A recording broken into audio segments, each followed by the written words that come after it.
할렐루야. 로마서 14장 말씀으로 복음 22번째 말씀을 함께 나누도록 하겠습니다. 어제부터 날씨가 또 갑자기 추워졌습니다.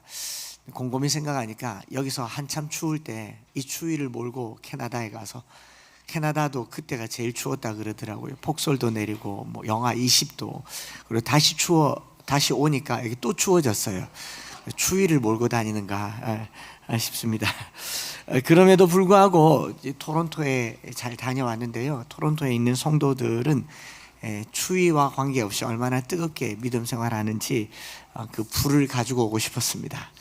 이제부터는 추위가 아니라 이제 불이 시작될 줄 믿습니다. 제가 추위도 몰고 다니지만 불도 좀 몰고 다닙니다. 그래서 식어지지 않도록 불이 되고자 하고요. 거기 십자가교회 예배 드리는 동안 보니까 예배당이 실내 공사 중인데 5개월째 공사 중이에요. 거기 절차가 좀 복잡하더라고요. 퍼미션도 내야 되고 화장실도 이제 장애인 화장실도 있어야 되고 하니까 계속 공사가 길어지는데, 바닥 공사는 천정이 다 돼야 되니까 천정도 오픈돼 있고 여기저기에 아시바가 있고 바닥에는 못도 있고, 그렇게 많은 것들이 불편함에도 불구하고 그런 어수선한 중에도 목사님과 성도들의 염려는요, 기도가 끊어지는 걸 염려하지 공사가 늦어지는 건 염려하지 않더라고요. 공사가 얼마나 늦어지는 것은 괜찮은데 기도가 끊어지는 것이 우려가 되어서, 그 공사하는 중에도 그냥 이 바닥, 시멘트 바닥이죠. 시멘트 바닥에 청년들이 무릎을 꿇고 기도하고, 또 이쪽 공사하면 저쪽에 방에 가서 청년들이 기도하는데 그 소리가 그냥 여간 뜨겁지 않더라고요. 그래서 그 부러움은 또 제가 못 견디잖아요. 저게 중요하구나, 저게 중요하구나. 우리에게는 땅이 필요한 게 아니고 공간이 필요한 게 아니고 기도가 필요하구나. 그래서 기도해야 되겠다는 생각을 했고요.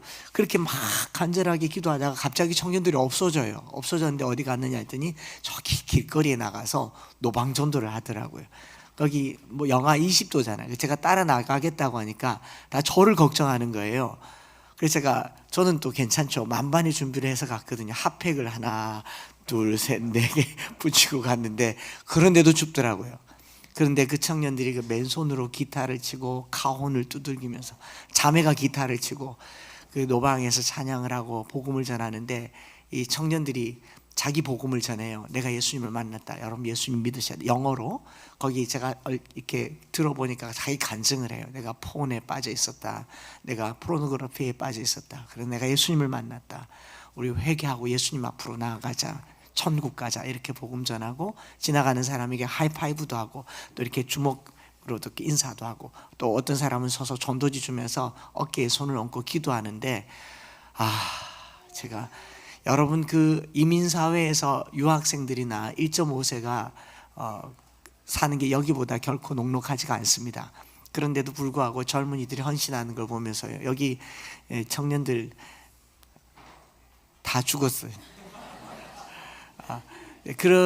우리 안에 그저 그냥 경기가 어렵고 경제적으로 어렵고 일자리가 없고 이런 것들이 문제가 아니라는 걸 알았어요.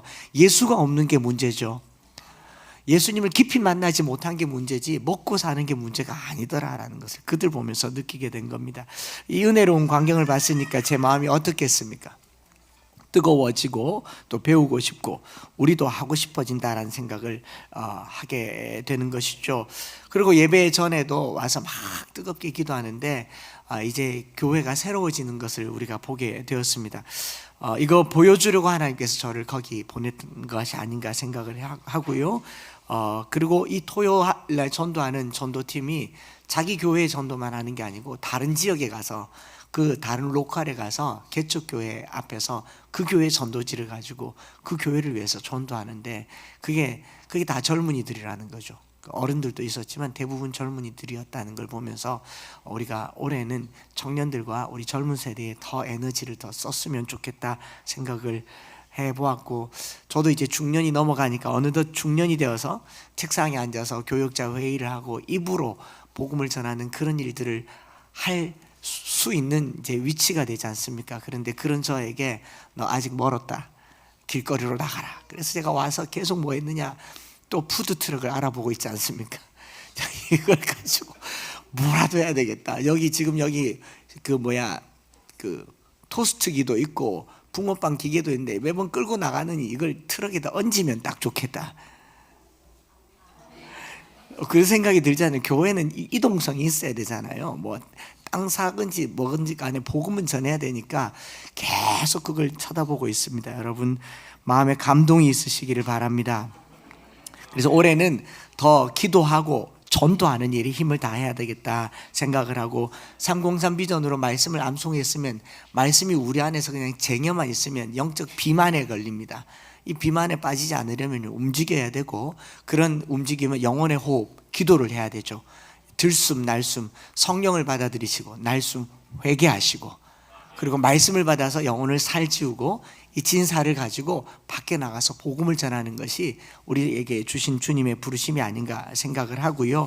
그래서 그것이 불이 되었으면 좋겠어요. 여러분 불은요 활활 타오를 때 젖은 장작도 태워냅니다. 그러나 마른 장작도요 불이 없으면 타질 않아요. 그리고 이 불은요 높이 오르면 빛이 되는 거예요. 불이 높이 솟아오르면 빛이 되고 또 불이 우리 가운데 타면 태우는 재가 되잖아요.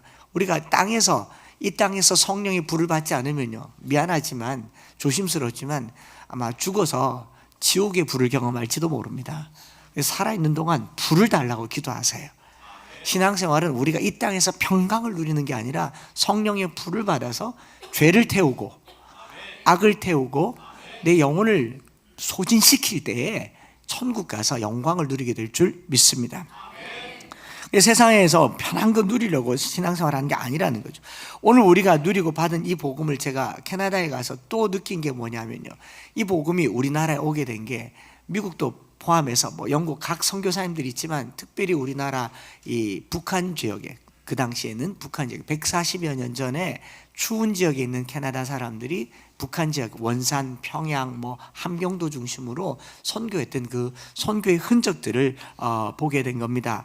이 140년 전에 미국, 캐나다, 영국 세계 각처에서 선교사님들이 6개월 동안 배를 타면 뭐 한두 달 넘게 걸리지 않겠습니까? 6개월도 넘는 시간에 걸려서 여기까지 와서 복음을 전하고 뭐 음식도 다르고 물도 다르고 추위, 더위, 문화 모든 것이 다른 이영만리에 와서 복음을 전한 걸 생각해 보니까 제가 뭐 14시간, 12시간 비행기 타고 가서 시차 때문에 잠 못 자고 거기 가서 잠 못 자고 또 여기 오니까 또 잠이 안 오고 저는 추위도 몰고 가고 잠도 몰고 오고 뭐 그런 것 같은데 선교사님들을 생각하니까 그 120년, 30년 전에 여기 와야 될 이유가 있습니까? 뭐 보고 여기 오겠느냐는 거죠. 명예도, 부도, 귀도 아무것도 없었어요. 토론토에 있는 동안 추워서 그냥 숙소에만 있었는데 딱 한 군데 우리 목사님께서 저를 안내해 주신 곳이 여기는 가보시는 것이 좋겠다 해서 내한 캐나다 선교사 전시관을 갔어요.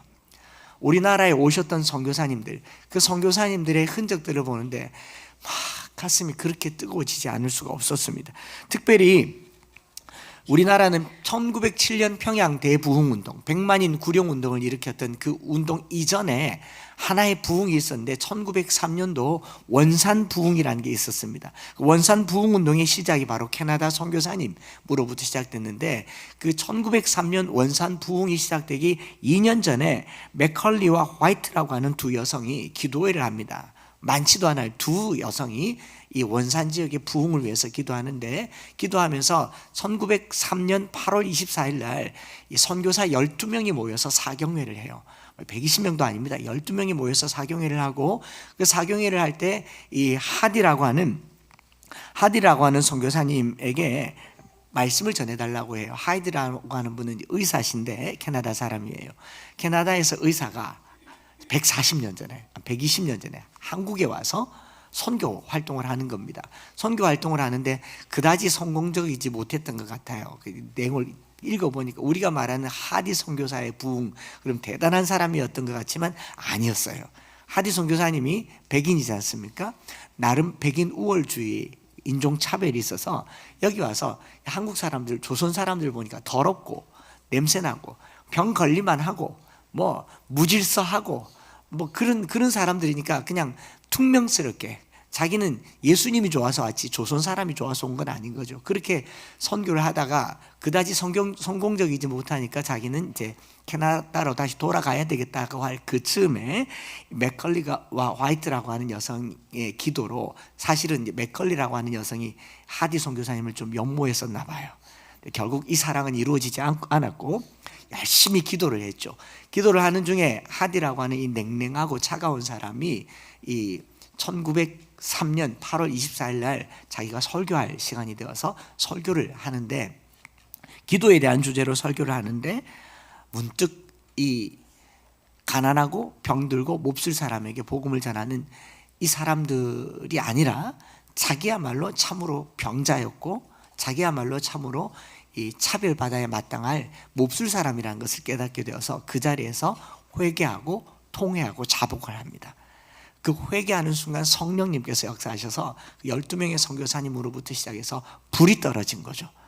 그 불이 계속 이어져서 1907년 평양 장대현 교회 부흥운동으로 이어지게 되고 백만인 구령운동으로 오늘의 한국교회에 어떻게 보면 부흥의 시작이 되었다라는 것을 보게 된 겁니다. 제가 이렇게 묵상해 보니까요, 캐나다 사람이, 그것도 의사가 태평양을 건너와서요 여기 올 이유가 있습니까? 관광지가 있습니까? 뭐 이렇게 명예가 있습니까? 물질이 있겠습니까? 돈 벌러 온 것도 아니고요. 예수 그리스도, 그가 만난 예수 그리스도의 복음이 가진 생명력과 운동력이 그 사람을 이곳에 오게 한 것 아니겠습니까? 오늘 우리가 예수를 만났다라고 하는 것은요, 여기서 편안하게 좋은 시설 가운데 좋은 말씀 듣고 그냥 신앙에 적이나 올리고 천국 갈 기회를 찾는 것이 아니라는 것을 그 선교사님들 보면서 알게 된 거죠. 저 역시도 그랬고요. 누가 저기 아프리카에 복음 전하러 간다면 저는 뭐라고 말했냐면, 굳이 거기 가냐고, 그 근처에 영국에게 맡겨라. 제가 그랬어요. 또 저기 뭐 남미에 가는, 여기서 남미까지 가려면 30시간 40시간 비행기를 타야 되는데 굳이 네가 갈 필요가 뭐 있냐, 미국에게 맡겨라. 우리는 동남아시아 정도로 충분하다. 제가 그랬다고요. 그런데 캐나다에 가서 보니까 그 사람들이 120년 전에 비행기가 있습니까? 뭐가 있습니까? 굳이 여기 와야 될 이유가 뭘까? 그것은 바로 복음이 가진 생명력과 복음이 가진 영향력과 하나님이 우리를 사랑하셔서 하늘 보좌를 버리셨잖아요. 하늘에서 땅에 오는 그 거리를 비교한다면 캐나다에서 한국 오는 건 먼 거리도 아니었다라는 것을 보게 된 거죠. 그러면서 그 벽에 붙어 있는 뭐 여러 사진과 전시관에 붙어 있는 것 중에 루터 영이라고 하는 선교사님이 자녀들에게 습관처럼 했던 말이 눈에 들어왔어요. 자식들에게 이렇게 말했답니다. 천국에 가거든, 너희가 만약 천국에 오거든 한국인 가운데서 나를 찾아라. 이게 말이 안 되는 얘기잖아요. 사진으로 제가 찍어 왔어요. 거기 천국에 오거든 한국인 중에서 나를 찾아라. 나는 그 속에 있겠다는 거예요. 이게 선교자의 마음이라는 걸 봤죠. 그래서 문득 머릿속에 왜? 뭐 때문에? 이곳까지? 라는 생각을 하게 됐고요. 그 사랑을 경험해 보지 않으면 복음이 전해질 수 없다라는 것을 또 알게 된 거죠. 그런가 하면 우리가 잘 아는 조선회상이라고 하는 책의 제목의 주인공인 닥터 홀, 그 어머니가 로제타 홀이죠. 한 가정이, 우리나라 양화진 묘역에 가면 그 온 가족이 여기에 무덤이 있어요. 죽으면 조선 땅에 묻어달라고 해서 온 가족이 여기 있는, 뭐 이걸 말하자면 오늘 종일 설교에도 부족할 이제 로제타 홀, 우리나라의 이화 여성병원부터 시작해서 그 뭐 시각장애인 또 뭐 모든 병원에 시작이 되었던 이 로제타 셔우드 홀 선교사님이 우리나라 최초로 결핵 퇴치 운동을 하기도 하고, 뭐 결핵 크리스마스 실 아시죠? 우표, 그거 최초로 만들어서 보급하면서 이렇게 결핵을 퇴치하려고 했던 그 로제타 홀 여성이 남긴 말이 거기 또 있는 거예요. 이렇게 기록되어 있더라고요. 하나님이 자신의 아들을 사랑하신 것처럼 이 조선 사람들도 사랑하고 계신다는 것에 생각이 미치자 만나는 사람마다 잡고 이 좋은 소식을 말하고 싶은 욕망에 불타게 된다. 다시 읽어볼까? 화면으로 보시면 이렇게 적혀 있습니다.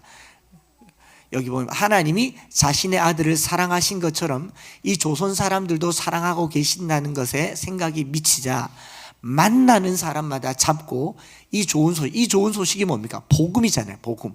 이 좋은 소식을 말하고 싶은 욕망에 불타게 된다. 여러분, 오늘까지 우리가 22번째 복음이라고 하는 주제로 말씀을 듣고 있는데, 로마서가 이제 끝나가잖아요. 사도 바울의 로마서가 끝나가는데, 이 바울이 말하는 로마서 전체를 통해서요, 바울은 복음이 생명이고 능력이고 열정이고 운동력이라는 것을 말하는 것이지, 교리 그리고 신학, 구원의 방법, 믿음으로 말미암는 의, 이신칭의 이런 것과 전혀 관계없다는 것을 알게 된다라는 겁니다. 바울은 로마서 1장부터 16장까지 로마서를 기록하면서 우리에게 어떻게 사람이 구원을 얻는가에 대한 교리를 말하는 게 아니에요. 이것을 통해서 우리가 신학을 구성하려고 하는 게 아니라 그 마음속에 불타오르는 불을 말하고 있는 거예요. 그게 복음의 빚진 자로 산다는 겁니다. 로마서 1장부터 로마로 가서 복음을 전하려고 했고, 복음의 빚진 자의 삶을 살려고 하는 것이지 종교생활이나 포교 활동을 하려고 쓴 책이 아니라는 거예요. 그래서 로마서 1장 14절에 바울은 진작에 말했죠. 헬라인이나 야만인이나 지혜 있는 자나 어리석은 자에게 다 내가 빚진 자라. 그러므로 나는 할 수 있는 대로 로마에 있는 너희에게도 복음 전하기를 원하노라. 바울은 복음을 설명하려고 하는 게 아니에요. 복음을 전하려고 했어요. 오늘 저와 여러분들이 여기서 로마서의 말씀을 듣고 알려고 하지 마시고 전하려고 하시기 바랍니다. 그것이 내게 있다면 그냥 앉아있지 마시고 누군가에게 가서 이 좋은 소식을 나누려고 하시기 바랍니다. 오늘 제가 여러분들에게 아프리카로 가자고 말하지 않아요. 않지 않습니까? 그러면 이 한 주간 동안 이 복음이 왜 내게만 있느냐? 내게만 있다면 그건 죽은 복음일 겁니다. 살아있는 복음의 메시지를 나눌 수 있기를 소망합니다. 그리고 14장 이제 끝나갈 즈음에 15장에서 바울은 더 활력 있게 말해요. 15장 28절에 보면, 그러므로 내가 이 일을 마치고 이 열매를 그들에게 확증한 후에 너희에게 들렀다가 어디로 간다? 서바나로 가리라. 서바나는 스페인입니다. 바울이 저기 이스라엘에서 길리기아 다소 또 이스라엘의 촌 사람이 로마로 와서 스페인까지 가겠다고 해요. 복음은요, 그 사람을 가만히 있게 만들지 않습니다. 불이 되게 만듭니다. 여러분, 불이 있으면 어떻습니까? 막 뜨겁잖아요. 뜨거워서 계속 움직이게 하는 그런 것이 바로 복음이라고 합니다. 바울의 마음에 심긴 복음의 능력은 그를 가만히 내버려 두지 않았습니다. 그럼 복음의 열정을 가지고 복음을 전하는 바울의 고백이 로마서 전체에 담겨 있고, 모든 믿는 사람에게 구원을 주시는 하나님의 능력이 유대인에게나 헬라인에게나 야만인에게도 차별이 없는 그 복음이 그들에게서 시작해서 너희 그리고 나에게로, 그리고 이 민족 전체에게로 퍼져나가는 그 내용을 담고 있는 게 로마서였다라는 겁니다. 그러면서 오늘 우리가 읽은 로마서 14장 본문은 어떤 내용인가? 바울 마음이 다급해져 있다는 것을 제가 여러 번 읽으면서 느낀 겁니다. 2주 전에 로마서 14장 앞부분을 잠깐 나눴는데, 바울은 지금요, 로마 교회를 세우기는 것이 목적이 아니라 로마를 지나서 서바나로 할 수 있으면 땅끝까지도 가고 싶은 게 바울의 마음인데, 이 로마에 있는 교회들을 보니까 지금 정체되어 있는 겁니다. 뭐 때문에? 서로 비판하는 일로, 서로 판단하는 일로 교회가 주저앉아 있는 겁니다. 그래서 로마 교회가 겪고 있는 문제가 뭐냐? 유대인이면서 개종한 그리스도인이 있는가 하면 이방인으로서 예수를 믿는 사람들 사이의 문화적인 차이 때문에 서로 비판하고 비방하고 있는 일들이 있는 걸 보면서, 지금 바울 마음은 복음이 땅끝까지 전해져야 되는데 여기 앉아서 뭐 하고 있느냐? 오늘 우리 한국 교회가 그렇지 않습니까? 지금 한시라도 이 복음을 가지고 길거리로 나가서 전 세계를 다니면서 복음을 전해야 되는데, 앉아가지고 저 사람은 어떻고 이 사람은 어떻고, 저 사람은 밥을 쩝쩝거리면서 먹고 저 사람은 왼손으로 밥을 먹고 저 사람은 밥을 먹는데 계속 움직이면서 먹고 밥을 튀겨가면서 먹고, 이런 걸로 서로 손가락질하고 비방하느라고 바쁘다라는 얘기를 하는 거죠. 불이 꺼지고 있는 겁니다. 바울이 얼마나 답답했겠습니까? 오늘 우리 교회가 성도들 사이에 자기 신변에서 자기 삶의 스타일과 자기 삶의 문화를 가지고 쓸데없는 관심 때문에 복음의 열정이 식어지는 것을 두려워하는 저와 여러분들 되시길 바랍니다. 남이 뭐하고 사는지 그게 뭐 그리 중요합니까? 저 사람이 뭐 입고 오는지 그게 뭐 그리 중요합니까? 저 사람이 뭐 타고 오는지 뭐 그리 중요합니까? 저 사람이 누구랑 사는지 그게 뭐 그리 중요합니까? 내게 있어서 복음은 예수 믿지 않는 사람에게 달려가기도 시간이 부족한 저와 여러분들 되시기를 축복합니다. 서로에 대한 쓸데없는 관심 때문에 복음의 열정이 꺼져버릴까 봐 바울이 노심초사하고 있는 거예요. 그래서 우리 잘 먹고 잘 살려고 예수 믿는 게 아니에요. 오늘 예수님께서 내게 오셨다라는 말은 이 구원을 땅끝까지 전하라고 하는 데 있는 것이 복음인 줄 믿습니다. 그런데 로마 교회가 내부적으로 이 다문화 사회에서 충격을 겪고 있고 서로 갈등을 겪고 있는데 그 내용 중에 하나가 음식 먹는 거, 절기 지키는 거. 유대인들은 안식일, 유월절, 초막절을 지키려고 하고 로마에서는 별로 의미가 없어요. 농경사회에서 무슨 농경사회에서는 초막절의 의미가 있겠지만 로마 사회에서는 그게 별로 의미가 없었다라는 겁니다. 그러니 이런 것들이 갈등이 됩니다. 먹는 것도 돼지고기를 즐겨 먹는 로마 사람들과 돼지 기름조차도 만지지 않는 유대인들 사이에 갈등이 계속 생기는 겁니다. 요 장면을 딱 보고 캐나다에 갔다 오니까 저 선교사님들의 마음이 한눈에 그려지는 거예요. 여러분, 서양 선교사님이 머리 짧고 노란 머리를 가지고 양장 옷을 입고 한국에 왔어요. 조선 땅에 왔습니다. 다 머리가 길고 하얀 옷을 입고 아침에 자고 일어나면 귀신같이 하얀 사람들이 막 다니고 있고, 근데 그 사람들은 정상이고 서양 사람들이 왔는데 얼굴이 하얗고 입술은 빨갛고 머리는 짧고 또 너플너플거리는 레이스 옷을 입고 누가 귀신 같아요? 그래서 조선시대 때 서양 선교사님들 다 서양 귀신이라고 그래요. 서양 귀신이라고. 그러니 이 사람들이 모여서 복음을 전하는데 복음이 전해질 수가 없지 않겠어요? 그러니 조금 전에 말씀드렸던 이 하디 선교사가 예수님이 좋아서 복음에 헌신해서 조선 땅에 와서 보니까 더럽기가 그지없고, 그 기록에 있어요.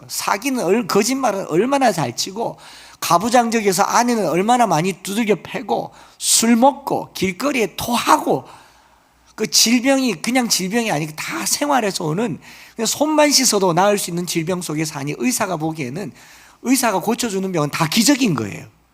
조선시대 때. 그런 사람들의 삶을 보니까 이 하디는 인종차별이 안 생길래 안 생길 수가 없어요. 여러분, 자기 아프리카에 가가지고 새까만 사람들이 손을 열었는데 손도 하얘요. 입을 열었는데 입도 하얘요. 그 손으로 음식을 먹으면서 빵을 막 떼어 먹으면서 파리가 날아다니는데 우리 또 왔다고 사랑한다고 그 빵을 떼서 주면 먹을 수 있겠습니까? 쉽지 않더라는 거예요. 쉽지 않더라. 저희가 청소년 사회 갈 때에 해마다 청소년들 데리고 소록도를 가요. 소록도를 가면 저녁에 집회를 하고 자고 일어나면 낮 동안 청소년들에게 주는 미션이 있습니다. 그 미션이 뭐냐면 소록도 이 성도들, 음성 나환자분들이죠. 그 성도들의 집에 가서 손가락이 없으니까 설거지를 구석구석 못하고 청소를 구석구석 안 돼서 먼지나 이 그릇에 그 구석에 때가 있어요. 그래서 구석구석 이제 설거지 해주고 집 청소해주고, 그 다음에 그 당시는 연탄 불을 피우는 곳이 연탄재를 다 모아서 처리를 해주고 청소해주는 것까지는 청소년들이 할 수 있잖아요. 그 다음 미션이 뭐냐면 그분들이 차려준 밥 먹고 오는 게 미션이에요. 먹을 수 있겠습니까? 먹을 수 없겠죠. 근데 그 밥 먹고 온 애들은 그날 저녁에 성령 체험합니다. 애들이 말해요. 목사님, 저는 사지가 멀쩡한데 영혼이 썩었습니다. 저분들은 몸은 썩었어도 영이 그렇게 맑을 수가 없습니다. 여러분, 선교사님들이 하디 선교사가 조선 땅에 와서 느낀 게 이건 거예요. 그러니까 막 인종차별적인 표현을 하고 온 사람 퉁명스럽게 가까이 오지 말라고 그냥 거기서 말하라고, 이런 식으로 선교를 하다가 이 원산 부흥이 일어나기 바로 직전에 자기 모습을 본 거예요. 그 전까지는 조선 사람들을 봤습니다. 판단했습니다. 비판했습니다. 먹는 것 때문에 이런저런 생각을 했는데 어느 날 성령이 내게 임하니까 남이 보이지 않고 누가 보여요? 내가 보이더라는 거예요. 내가 원수였고 내가 나쁜 놈이었고 내가 나빴다라는 것을 회개하는 순간 뭐가 일어납니까? 불이 떨어진 거죠. 부흥이 일어난 겁니다. 여러분, 오늘날 한국교회가 부흥이 일어나지 않는 한 가지 이유가 있다면요, 회개가 사라져서 그래요. 나의 잘못은 보이지 않고 남의 잘못이 보이는 겁니다. 남의 그릇 때문에 계속 내게 보이니까 교회는 비판하고 손가락질하느라 로마서 14장의 교회가 되어버린 거예요. 오늘 저와 여러분들이 남을 바라보지 않고 자신을 바라보는 시간 되기를 원합니다. 내가 주님 앞에 얼마나 비참한 존재인가를 발견하고 참여할 때에 성령님 역사하여 주실 줄 믿습니다. 부흥은요, 남을 판단하는 데서는 결코 일어나지 않습니다. 자신을 하나님 앞에 내려놓고 하나님 앞에서 자기가 판단되어질 때 스스로의 비참함과 처참함과 더러움을 보고 눈물을 흘릴 때 회개와 부흥이 일어날 줄 믿습니다. 로마서 14장을 다 설명할 필요가 없겠더라고요. 여기 음식, 절기 서로 다름으로 인해 생기는 비판과 갈등은요, 이 가슴에 담긴 복음이 현실로 드러난 일에 있어서 누구라도 다 경험하게 됩니다. 여러분, 하나님은 우리를 사랑하셨어도요, 우리는 서로 사랑하기가 쉽지 않습니다. 하나님은 우리에게 1만 달란트를 탕감해 주셨어도 우리는 100데나리온 그거요, 받아내야 됩니다. 그리고 이렇게 말합니다. 저거 놔두면 또 딴 데 가서 그 짓 한다고. 그러지 않아요? 그 쉽지 않아요. 서로 다름은 당연히 판단으로 이어지기가 쉽습니다. 여러분, 사랑할 때는요, 다른 게 매력이에요. 소와, 말씀드렸지 않습니까? 소와 사자가 사랑에 빠졌어요. 딱 보니까 누렇잖아요, 둘 다. 예, 암사자도 암사자는 털이 없으니까 암사자도 누렇고 숫소도 누렇고 서로 두 누렁이가 만난 거예요. 사랑에 빠졌습니다. 희한하네. 사자는 어르렁거리는데 소는 우는 소리도 희한하네. 그러다가 서로 사랑해서 서로에게 사랑의 고백으로 선물을 합니다. 어느 날 사자가 사슴 한 마리를 잡아다가 피를 철철 흘리는 사슴을 소 앞에다가 톡 던져놓고 먹어. 그러고 소가 깜짝 놀래요. 이 사슴을 잡아다가 죽여서 주니까. 그렇지만 신비롭잖아요. 평생 풀만 뜯어먹던 소가 사슴 한 마리를 탁 주니까 이런 선물을 받아본 적이 없잖아요. 고마워했지만 먹을 수가 없었어요. 선물을 받았으니까 나도 선물을 줘야 되잖아요. 자기가 그렇게 아껴 먹고 아끼던 지푸라기를 한 움큼을 굶어가면서 소가 사자에게 줍니다. 먹어. 사자가 보니까 기가 막힌 거예요. 나더러 이걸 먹으라고? 그러나 매력적이죠. 누구도 내게 이걸 선물 준 적 없으니까. 이런 선물을 받아봤잖아요. 야, 내가 살면서 지푸라기 선물은 처음 받아본다. 매력적이었어요. 그러나 하루 이틀 사흘날 지나다가 서로의 다름이 주는 매력이 어떻습니까? 비판이 됩니다. 어떻게 그런 걸 먹고 사냐고, 어떻게 이런 걸 먹고 사냐고. 그러다가 서로 잡아먹히는 불행한 사자와 소의 사랑이었다는 전설이 있습니다. 여러분, 사랑할 때는요, 다름도 매력이에요. 그렇게 먹을 수도 있구나. 사랑이 식어지면요, 그게 비판이 됩니다. 로마서 14장은 그런 얘기를 하고 있는 겁니다. 이 한 장에 판단, 비판이라는 단어가 10번 이상이나 나옵니다. 로마 교회의 상황을 짐작할 수 있는 이야기입니다. 예수님을 믿으려고 모였는데 서로 손가락질합니다. 서로를 바라봅니다. 여러분, 우리 교회가 1년 사이에 서로 모르는 사람들이 다 모였습니다. 지금은 매력적이에요. 어쩌면 옷도 다르고 스타일도 다르고 말도 다르고 너무 좋아요. 조금 있으면요, 손가락질합니다. 저 사람은 어디서 사나? 저 집은 몇 평이가? 저 사람은 무슨 차 타고 사나? 저 사람은 어느 과거가 어떠나? 저희 엠마오 교회에서 제자 훈련 할 때마다 얘기했는데 한번 따라합시다. 과거를 묻지 마라. 아니, 주님도 모르는 과거를 왜 자꾸 물으려고 하세요? 뭐 하고 왔든지, 이전에 뭐 하고 왔든지 그거 왜 물으세요? 우리 오늘 예수 믿는 사람이에요. 우린 천국 가는 사람이에요. 왜 자꾸 물으세요? 저의 과거를 알고 싶으세요? 그걸 괜히 궁금해하세요. 왜 그 집은 아이가 이러냐, 왜 그 집은 이러냐. 그 절대로 묻지 마세요. 그거 묻는 사람 지옥 가요. 주님도 동이 서에서 먼 것 같이 옮겼다고 하는데 왜 그러시냐고요. 왜 그러시냐고. 이게 교회를 해롭게 하는 거예요. 우리는 복음을 전하는 사람들 되기를 바랍니다. 이 사람이 전에 뭐 했더라도 오늘 예수 믿었으면 그는 깨끗하게 된 사람이에요. 오늘 예수 믿었으면 그는 앞으로 거룩하게 될 사람이에요. 그러니 당신 뭐 합니까? 묻지 마세요. 제가 물은 거 뭐 들은 적 있으세요? 저는 아이예요. 그래서 당신, 특별히 이민사회 가면 그런 게 불문율이래요. 이민사회에서는 나이 많은 분들이 여기 미군의 아내가 되어서 오신 분들은 미군 근처에 물 팔던 분들 중에도 있었잖아요. 미국 가서 보면은 이제 두 번째 부인도 있고 이렇기 때문에 특별히 이런 얘기를 하는 게 아니라고 그래요. 프라이버시잖아요. 왜 그렇게 물으세요? 여러분들 보고 말하는 게 아니고 일반적으로 교회가 그렇다. 그리고 이렇게 말합니다. 관심이 있잖아요. 관심은 무슨 개풀. 주님께 관심 가지세요. 주님께. 왜 다른 사람이 먹고 마시고 사는데 관심을 가지냐고요. 그런 거 관심 갖지 마시고 사랑하세요. 그대로 사랑하세요. 그대로. 그랬던 겁니다. 여러분, 로마 교회가 어려운 것은 이단 사설 아니에요. 그리고 세속주의에 물든 것도 아니고요. 믿음의 다른 스타일 때문에 갈등이 생겼던 겁니다. 그리고 서로를 보호하고 방어해야 되는데 공격하는 모습인 거죠. 여러분, 사람들이 말할 때는 내가 하는 말이 다 옳은 거예요. 자신이 옳다고 여겨지는 거죠. 바울이 내린 결론이 그거예요. 지금 바울이 로마를 들러서 서바나로 가야 되는데 땅끝까지 복음을 전해야 되는데 자칫 잘못하다가 로마에 주저앉게 생겼다는 거예요. 그러니 바울의 결론은 14장 13절에 딱 한마디입니다. 같이 한번 읽어볼까요? 시작. 그런즉 우리가 다시는, 다시 시작. 그런즉 우리가 다시는 서로 비판하지 말고 도리어 부딪힐 것이나 거칠 것을 형제 앞에 두지 아니하도록 주의하라. 부딪힐 것이나 거칠 것을 두지 않도록 다시 비판하지 말고 주의하라.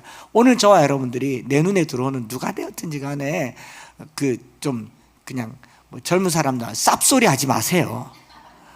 그런 말 하지 마시라고요. 제 귀에는 안 들리겠지만 하겠지요. 그러니 부딪힐 것이나 거친 것, 이게 뭐냐면요, 원문에 보면 부딪힐 것은 프로스 콤마라는 말인데, 프로스는 앞에라는 말이고 콤마라는 말은 장이 앞에 뭘 둬서 넘어뜨리게 하는 것. 혹시 초등학교 다닐 때 한 번쯤은 해본 적 있을 겁니다. 복도로 계단 책상과 책상 사이에 이렇게 길 지나가면 다리 쭉 내밀어 가지고 다리 탁 넘어지는 거.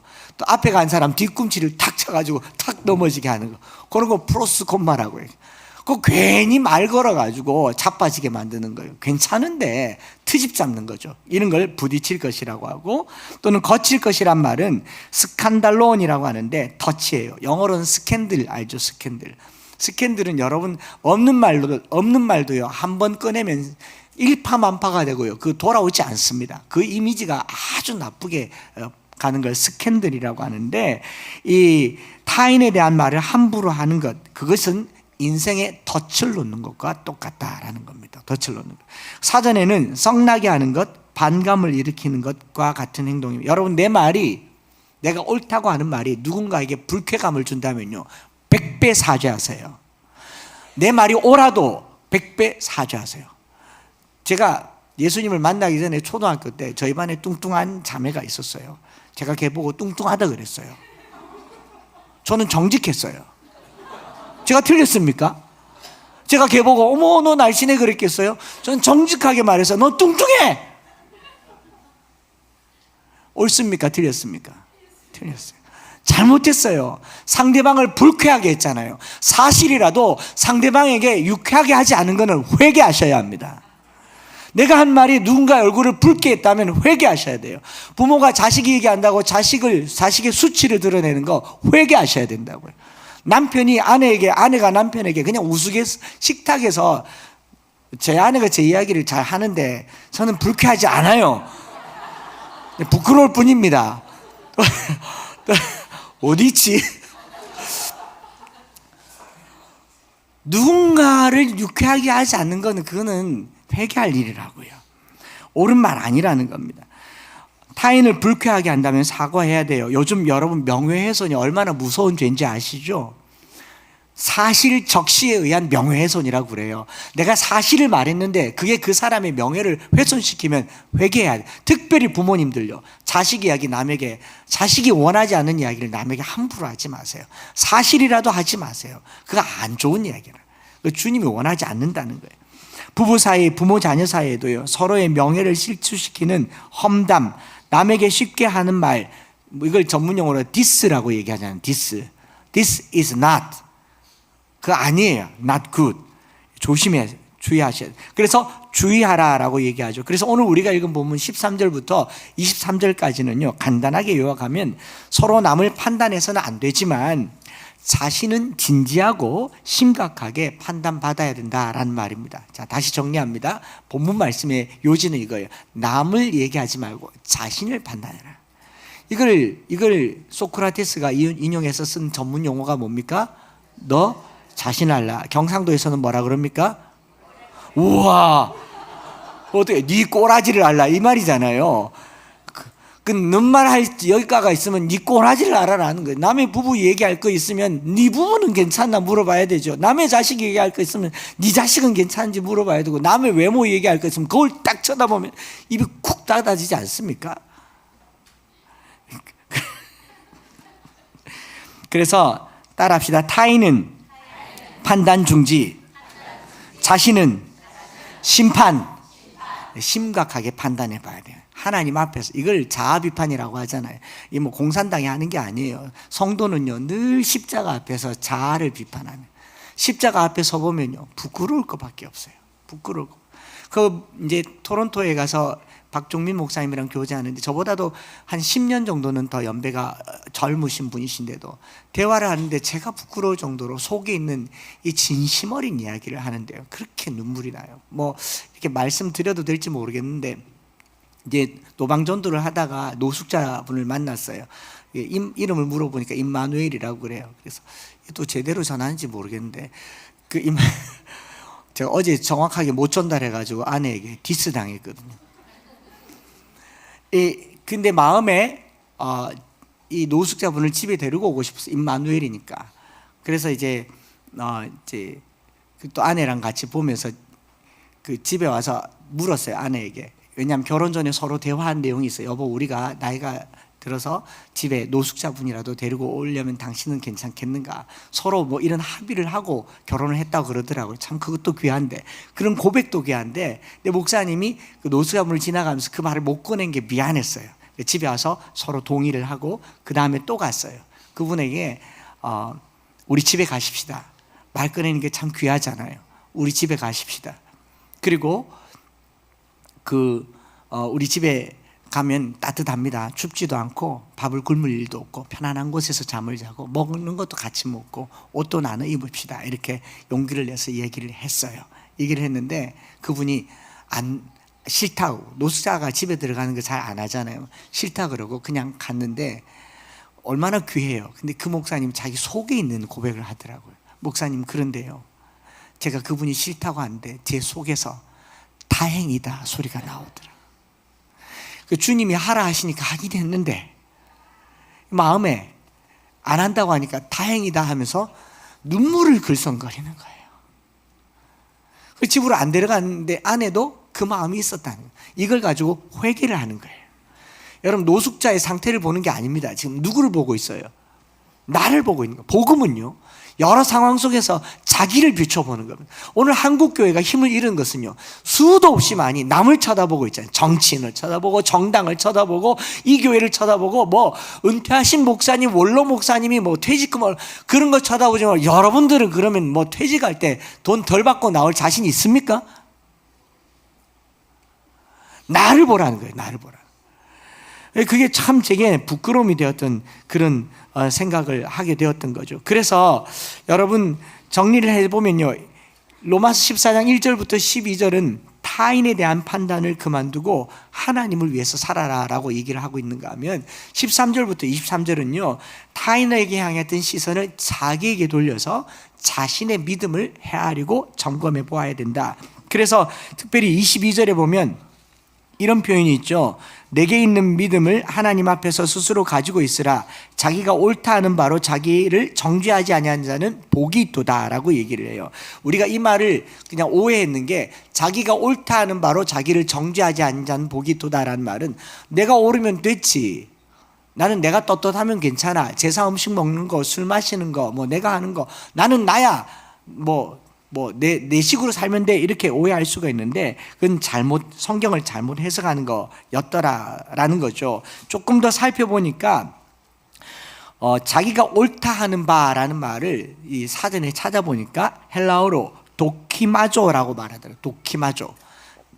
번역하면요, 연단하여 낫게 하다, 테스트한다, 분별한다 라는 말인데, 이 본문이 쓰여진 다른 구절을 보면 이해가 잘 돼요. 로마서 12장 2절에 하나님의 선하시고 기뻐하시고 온전하신 뜻이 무엇인지 분별하도록 하라. 자기가 옳다고 하는 바를 뭐하라? 분별하라 라는 말이에요. 자기가 옳다고 하는 바를 분별하라. 또 고린도전서 11장 28절에 읽어볼까요? 시작. 그 후에야 이 떡을 먹고 마실지니. 살피라라고 얘기해서 자기를 살피라. 자기가 옳다 하는 바라는 말은 뭐냐면 자기를 살펴라. 고린도후서 13장 5절에는 시작. 너희는 믿음 안에 있는가? 너희 자신을 시험하고 확증하라. 자신을 확증하라. 누구를요? 내 자신을. 남 이야기가 아니라 다 내. 이 도키마조란 말은 남 이야기하는 게 아니라 자기를 이야기하라. 에베소서 5장 10절 시작. 주를 기쁘시게 할 것이 무엇인가 시험하여 보라. 누구를? 나를 시험하여. 신앙은 전부가 나를 바라보라는 거지 남을 판단하라는 얘기가 아니더라라는 거죠. 그리고 22절 그 앞부분에 뭐라고 되어 있습니까? 내게 있는 믿음을 하나님 앞에서 스스로 가지고 있으라. 누구 앞에서요? 하나님 앞. 코람데오죠. 코람데오. 성도들은 하나님 앞에서 자기를 판단해 보고 나면요, 다른 사람들을 말할 자격도 없다라는 것이죠. 어느 편에서 말씀을 전하지 않고 오직 하나님 앞에서 스스로 가진 믿음을 가지고 스스로 판단해 보라라고 하는 거죠. 여러분, 하나님이 오케이 하십니까? 매일매일 하나님이 너는 괜찮다, 하나님이 오케이 할 때 그때서야 우리는 비로소 자격을 얻는다라는 겁니다. 이것이 하나님 나라에 관한 이야기인 거죠. 먹고 마시는 것에 대한 얘기가 아니었습니다. 성령 안에서 의와 평강과 희락을 추구하는 가장 중요한 방법은 타인을 향한 판단은 그치고 자신을 시험하여 확증하라. 우리가 누군가를 보면, 이거 우리 옛말에는 타산지석이라고 얘기하잖아요. 다른 사람을 보면 얼른 집으로 돌아가서 나를 돌아봐야 돼요. 저 사람이 어떻다가 아니라 나는 괜찮은가를 돌아봐야 되죠. 그렇지 않습니까? 그런데 꼭 내가 뭐 어때서 이만히 했으면 됐지. 주님 앞에서 말하세요. 주님 앞에 가가지고 십자가 앞에 딱 가서, 주님, 내가 이만히 하면 많이 했잖아요. 헌신도 하고 성가대도 하고 봉사도 하고 건축도 하고 집도 바라바치고. 그렇게 말할 수 있겠거든. 주님 앞에서 하셔야 된다. 주님 앞에서. 이 도키마조란 말의 또 다른 뜻은요, 용광로에서 불순물을 길러내듯이 순수한 금속을 뽑아내는 것, 시험하여 검증하다라는 말입니다. 우리 뜨거운 불 받으셔서 주님 앞에서 나를 검증하여서 거룩하고 진실한 하나님의 자녀로 사시기를 축복합니다. 내 안에 선한 것이 하나도 없어서 괴로워하는 것, 그것이 타인을 소중하게 여기는 방법입니다. 서로 낯선 사람들이 모여서 서로 자신의 기준, 음식, 입맛 정리하는 것, 정돈하는 것, 말투, 인사법, 모든 게 다 자기 자신의 기준이잖아요. 여러분, 세상에서 살다 온 사람들이 교회 와서 얘기하다 보면요, 육두문자 나오기 쉬워요. 아닌가요? 얘기하다 막 10원짜리 100만 원씩 교회에서 나오는데 저는 시원하더라고요. 내 대신해 주잖아. 근데 가가지고 어떻게 예수 믿는 사람이 입이 걸다, 입이 거칠다 하는데 그렇게 얘기하지 말고요. 어떻게 보면 나도 충분히 그럴 수 있다라는 거죠. 나랑 다른 사람들을 자꾸 얘기하지 말라라는 겁니다. 교회는요, 그런 걸 판단하는 곳이 아닙니다. 그러면 복음을 전하기 쉽지 않아요. 여러분, 제가 예고하죠. 교회에요, 앞으로 별 희한한 사람들이 올 겁니다. 아멘 못하죠. 자, 별 희한한 사람들이 와도 될 겁니다. 우리 조선시대 때 그랬어요. 마부가 왔어요. 종이 왔어요. 그래서 천한 사람들이 와서 예수 믿으니까 양인들이 이 사람들이랑 못 있겠다고 교회를 떠나가서 자기들끼리 교회 개척했다가 망했지 않습니까? 망했잖아요. 어느 교회가 됐어요? 그 천민들이 모여서 된 게 조선시대 교회입니다. 여러분, 우리가 다 양인들이 자녀들인 것 같지만 대한민국에 성씨 가진 사람들 10%밖에 안 됐고요. 여러분들이나 저나 100년 전의 삶으로 이렇게 돌아가 보면 다 언년이, 근년이, 끝년이, 말년이, 후남이, 필불 이런 이름들 다 가지고 있어서 마당새, 돌새, 석쇠 성도 모르고 그런 사람들이었을 거예요. 그러니 과거를 묻지 맙시다. 여러분, 아버지가 뭐 했는지 저는 관심이 없어요. 여러분들 집에 어머니가 둘이었는지 서시였는지 아버지가 바람을 피웠는지 아버지가 폭력을 행사했는지 관심 없어요. 중요한 것은 오늘 내가 주님 앞에 있는 거예요. 그래서 결론입니다. 사도 바울은 이걸 로마서 14장 18절과 19절에 이렇게 말합니다. 같이 한번 읽어보십시다. 시작. 이로써 그리스도를 섬기는 자는 하나님을 기쁘시게 하며 사람에게도 칭찬받느니라. 그러므로 우리가 화평의 일과 서로 덕을 세우는 일을 힘쓰나니.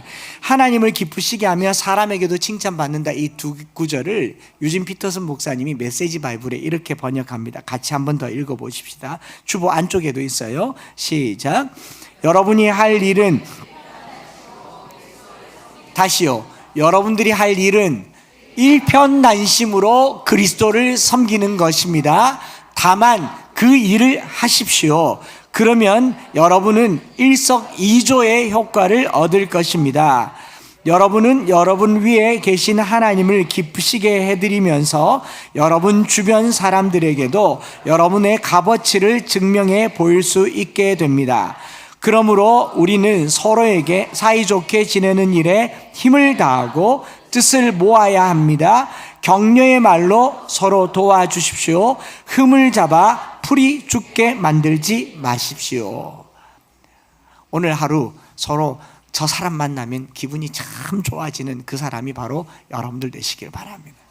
왠지 저 사람이랑 있으면 내 과거가 덮어지는 것 같고 내 미래가 열리는 것 같고 천국길이 열리는 것 같은 우리 엠마오 교회 모든 성도들 되시기를 축복합니다. 그러면서 제 마음에 고백되는 찬양이 바로 이 찬양이었어요. 제가 어제도 찬양하면서 오늘은 안 그럴 줄 알았는데 한 소절도 이 가사를 풀어갈 수가 없었어요. 낮의 내처럼 밤의 날처럼 그렇게는 살 수 없을까? 그렇게는 살 수 없을까? 여러분, 수많은 선교사님들이요, 배를 타고 오면서 배에서 죽었어요. 육지에 내려서 죽었어요. 풍토병에 죽었고요. 자식들이 죽었어요. 그렇게 죽어가면서까지 여기 와야 될 이유가 뭐였겠습니까? 여기 왔는데도 음식이 다르고 물이 다르고 풍토가 달라서 차별하고 편견을 가졌던 그 하디 선교사님이 자기 스스로가 하나님 앞에서 남을 판단하다가 자기 모습을 보게 되었어요. 그리고 회개합니다. 그 회개가 부흥의 시작이 되었어요. 오늘 우리가 남을 바라보던 모든 시선을 끊고 우리 영혼의 거울 되시는 주님 바라보시고 십자가 바라보시고 나는 괜찮은가? 나는 괜찮은가? 어제 한 분이 그렇게 말하더라고요. 남의 집 청소해 주려고 봤더니 내 집 더러운 걸 이제 알았다. 이거 명언이잖아요. 오늘 우리가 사회를 고치려고 국가를 고치려고 길거리에 나가서 이런 거 저런 거 해봤는데 가장 더러운 게 내 영혼이더라고요. 가장 구질구질한 게 내 영혼이더라고요. 여러분, 이 시간 기도할 때요, 이게 내 신앙 고백 되었으면 좋겠어요. 낮의 내처럼 밤의 달처럼 그렇게 살 수 없을까?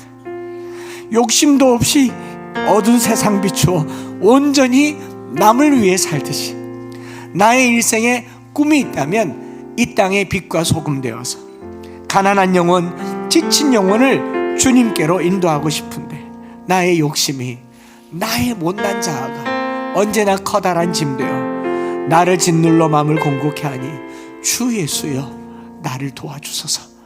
그렇게 기도하는 시간 되기를 바랍니다.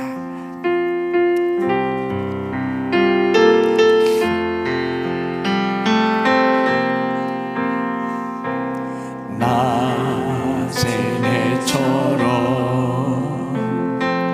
밤의 날처럼 그렇게 살 순 없을까?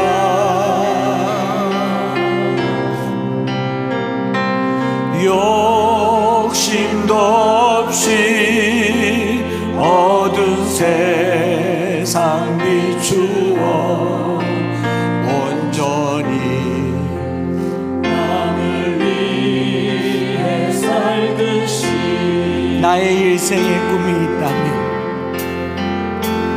나의 일생에 꿈이 있다면 이 땅에 빛과 소금 되어 가난한 영혼, 지친 영혼을, 가난한 영혼, 지친 영혼, 우리 주님께 인도하고 싶은데 인도하고픈데 나의 욕심이 나의 못난 자 나의 욕심이 나의 못난 자가 언제나 커다란 짐 되어 나를 짓눌러 마음을 곤곡해 하니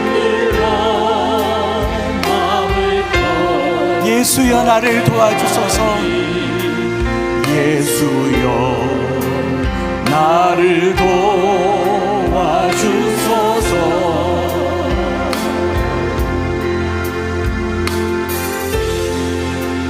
우리 가사를 생각하면서 간절한 마음으로 예수님처럼 바울처럼 그렇게 살 수는 없습니다. 남을 위하여 자신의 온몸을 버리셨던 것처럼 주님의 사랑은 베푸는 사랑, 값없이 거저주는 사랑입니다. 남을 판단하지 말고요, 나를 바라보십시오. 남이 어떻게 사는가가 아니라 나는 어떤가를 바라보면서 이 한 주간 동안 우리 이웃을 위하여서 내 자신을 온전히 드리는 삶을 살겠노라고 우리 찬양 드리면서 고백하시겠습니다.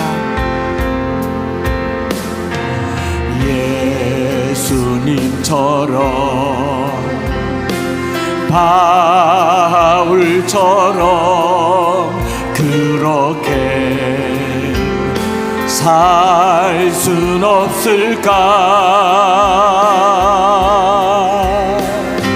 남을 위하여 당신들의 온몸 온전히 버리셨던 것처럼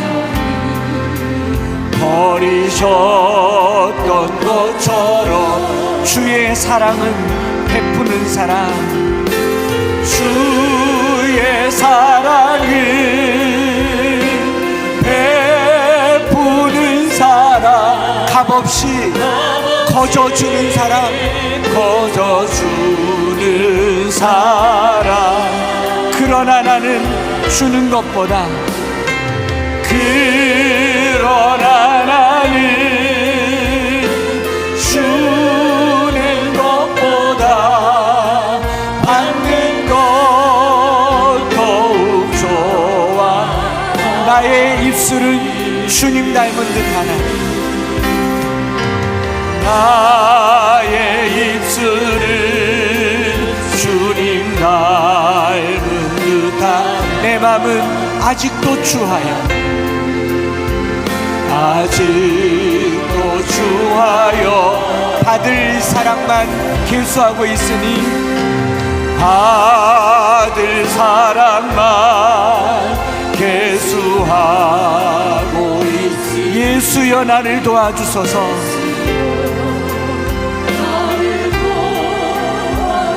이 시간에 한번 기도할 텐데요, 여러분 신앙생활 하면서요 내 성에 차지 않아서 누군가를 못마땅하게 생각했다면 그거 회개하셔야 돼요. 저 사람이 내 뜻대로 되지 않아서 누군가를 비판했다면 그거 회개하셔야 돼요. 나는 괜찮습니까? 나는 온전합니까? 부모가 자식 보면서 성에 차지 않아서 야단쳤다면 그건 나에게 하는 말일 거예요. 아내가 남편에게, 남편이 아내에게 뭔가 하고 싶은 말이 있다면 그 성령님께서 나에게 하는 말일 거예요. 오늘 나의 일생의 꿈이 있다면 빛과 소금이 되어서 녹아지게 하시고 태워지게 하시고 복음을 전하는 사람으로 예수님처럼 바울처럼 살기를 원합니다. 낮엔 해처럼 밤엔 달처럼 살기를 원합니다. 이 한 주간 동안 누군가에게 사랑이 되기를 원합니다. 누군가에게 배려가 되기를 원합니다. 복음을 전하기를 원합니다. 예수여 나를 도와주소서. 회개하는 마음으로 주의 이름 한번 부르며 합심해서 기도하며 나아가겠습니다. 주여, 주여, 주여. 오늘 우리가 다시는 비판하지 말고, 다시는 비판하지 말고 주님 앞에 사랑으로 살게 하여 주시옵소서. 부딪힐 것이나 거친 것을 형제 앞에 두지 아니하기를 원합니다. 하나님 아버지, 우리가 참으로 속되고, 우리가 참으로 주님 앞에 부정하고, 우리가 참으로 주님 앞에 부족한데 누구를 판단하며, 누구를 생각하며, 누구를 미워하였겠습니까? 회개하며 참여하는 마음으로 서로를 지켜주고 서로를 돌봐주는 우리의 공동체가 되게 하여 주시옵소서. 주님, 우리를 용서하여 주시옵소서. 욕심도 없이 얻은 세상 비춰 온전히 남을 위해 살기를 원합니다. 하나님, 내 욕심이 나의 못난 자아가 커다란 짐이 되었습니다. 주여 용서하여 주시옵소서. 주여 나의 판단을 멈추고 사랑하게 하여 주시고 하나님을 기쁘시게 하며 하나님의 기쁨이 되며 열심을 품고 주를 섬기는 우리의 공동체가 되기를 원합니다. 하나님 앞에 믿음을 가지기를 원합니다. 하나님, 오늘 우리가 하나님의 사업을 하는 자로 우리가 불을 내려 주시옵소서. 우리에게 불을 다하여 주셔서 태워주시고 주님 참여하는 마음으로 오늘 우리 안에 부흥을 허락하여 주셔서 주님 앞에 살아갈 수 있는, 주님 이 꿈을 가지고 살 수 있도록 주여 역사하여 주시옵소서. 오늘 우리 안에 나를 돌아보는 마음을 허락하여 주시옵소서. 십자가 앞에 나를 내려놓게 하여 주시옵소서. 가난한 자들에게, 병든 자들에게 주님 닮은 삶을 보여주는 이 한 주가 될 수 있도록 주여 역사하여 주시옵소서. 주여 역사하여 주시옵소서. 우리 사랑하는 성도 여러분, 한 번만 더 기도하기를 원한데, 내일부터 시작되는 특세도 특세지만 정말 우리 안에 불이 임하기를 원한다면 참여하는 마음이 우선이어야 할 것입니다. 내게 옳은 것이 뭐 있습니까? 내가 뭐 잘났다고 나라를 비판이라도 하고 정부를 비판하고 나와 다른 정치적 성향을 비판하겠습니까? 나야말로 판단받아야 될 사람이며 나야말로 비판받아야 될 사람이며 술에 쩌들어 살아 세상 재미에 쩌들어 살았는데 내가 옳은 것처럼 옳은 말하고 옳은 말을 좀 미안하지만 짓거리고 다녔는데, 우리 회개하십시다. 회개하십시다. 회개의 영을 다하여 주시옵소서. 이번 한 주간 동안 나를 참여하며 나의 잘못을 내려놓고 하디와 같이 하나님, 내가 잘못했습니다. 나를 용서하여 주시옵소서. 부모님 앞에, 아내 앞에, 자녀 앞에 회개하는 마음으로 살 수 있도록 그 영을 다하여 달라고 우리 한번 주의 이름 부르짖고 짧게 기도하며 나아가겠습니다. 주여, 주여, 주여, 오늘 내 안에 회개의 영을 다하여 주시옵소서. 하나님, 내가 잘못했습니다. 하나님, 내가 잘못했습니다. 주님, 내가 잘못했습니다. 주님, 오늘 우리 안에 이 참회하는 마음으로 서로의 잘못을 구하며 서로의 잘못을 참회하며 하나님, 우리가 주님 앞에 새로워지기를 원합니다. 회개의 영을 다하여 주시옵소서. 회개의 영을 다하여 주시옵소서. 십자가 옆에 섰을 때 나의 말로 참으로 부족하고 부끄럽고 설 곳이 없어서 무화과 나뭇잎으로 가려야 하는 우리의 인생입니다. 십자가의 보혈로 덮어주시고 씻어주시고 깨끗하게 하여 주시고 온전케 하여 주시고 새롭게 하여 주셔서 내일부터 있을 새벽 기도를 통하여서 주님의 도움을 구하오니 주여, 주여, 주여, 주여, 주의 사랑을 베푸는 사랑 값없이 그저 주는 사랑, 주는 것보다 받는 것 더 즐겨했다면 하나님, 오늘 내 마음에 주는 사랑이 되게 하여 주시고 베푸는 사랑이 되게 하여 주시고 새로워지는 삶으로 살아갈 수 있도록 주여, 주여, 우리에게 그 영을 다하여 주시옵소서. 오늘 내 입술이 주님 닮을 뿐만 아니라 마음도 주님 닮기를 원합니다. 입술로만 말하는 사람이 아니라 마음으로 말하게 하여 주시고 영혼 깊숙한 곳에서 사랑을 말할 수 있도록 도와주시옵소서. 예수님, 예수님, 예수님, 나를 도와 주시옵소서. 주님, 나를 도와 주시옵소서. 주여, 나를 사랑만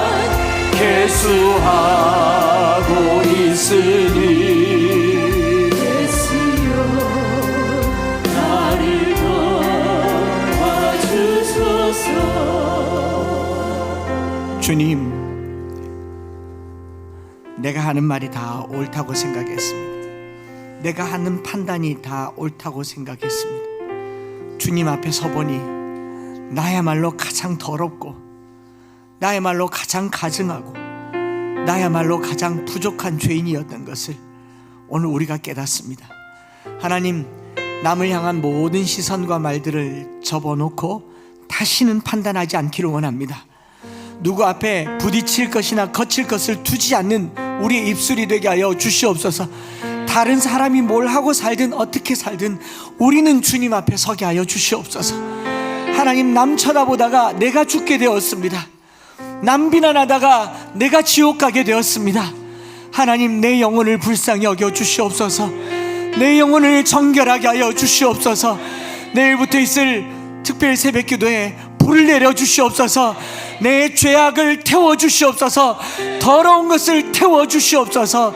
새롭게 하여 주셔서 오늘 우리가 원산에 부흥이 일어났던 것처럼 하디에게 주신 그 회개의 영으로 우리가 회개함으로 새로워지게 하여 주시옵소서. 하나님, 판단을 그치고 서로를 사랑하고 존중하며 화평의 일과 서로 덕을 세우는 우리 모든 성도들 다 되게 하여 주시옵소서. 구주 예수 그리스도의 크신 은혜와 아버지 하나님의 변함없으신 사랑하심과 성령 하나님 위로 교통 충만 역사하심이 하나님 앞에서 우리의 믿음을 판단하고 평가하고 시험하여서 온전케 되기를 소망하는 사랑하는 모든 성도들 머리 위에 이제로부터 영원토록 함께 있을지어다. 아멘.